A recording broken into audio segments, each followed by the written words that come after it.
Depuis l'arrivée de Franck Passy sur le banc, Niort 18e propose un jeu ouvert et spectaculaire, marque beaucoup mais encaisse beaucoup aussi et ne gagne toujours pas. Les progrès entrevus aspirent à être matérialisés par des points, et qui plus est ce soir face à Orléans, 20e, 3 points derrière.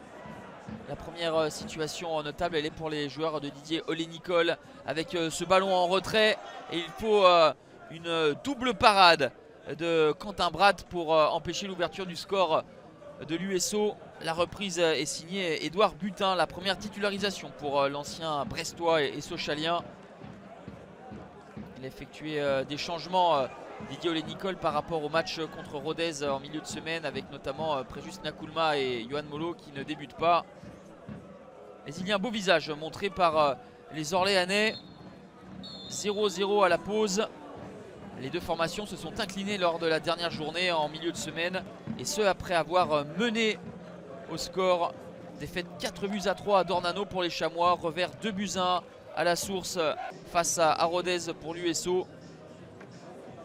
Les principales opportunités, elles ont été pour les Orléanais.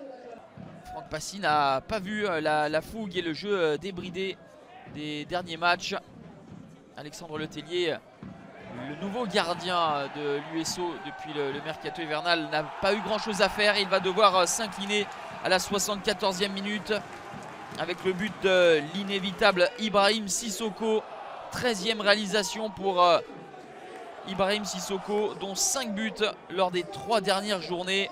La passe décisive est signée Olivier Kemen, lui qui est entré en cours de jeu avec beaucoup de lucidité pour Sissoko, qui prend le temps de fixer Letellier avant de lui glisser le ballon entre les jambes. Et la 83e, les Chamois vont s'échapper avec Valentin Jacob. Deuxième but en 2 matchs pour Valentin Jacob. Dacosta lui délivre une véritable offrande. Il n'a plus qu'à pousser la balle dans le but vide. Les Chamois, qui n'avaient plus gagné depuis le 22 novembre, s'imposent.